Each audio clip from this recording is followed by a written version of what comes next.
Let's learn how to change an iPhone password from iCloud. Has it ever happened to you that you wanted to change your iCloud password but didn't know how to do it?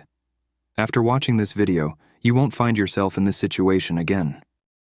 The first thing you need to do is go to Google, type in iCloud, and log in with your Apple ID and Apple ID password. Once you're logged in, the page that opens will look like this. On that page, you need to scroll down and click on the Find My App icon. When you click on that icon, a page will open with a list of your devices. Click on the device for which you want to change the password. After clicking on a device, you will have several options.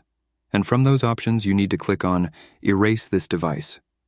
When you click on that, a page will open asking you to confirm if you're sure you want to proceed. Confirm only after I explain what to do next. You cannot completely change the password, but when you erase your iPhone, it will return to factory settings. If you confirm this, it will erase all the data you have on your phone. However, once you are allowed to set up your phone again, you will have the option to set a new password of your choice. And when you do this, you will have successfully completed the process. So thanks for watching. See you in the next video.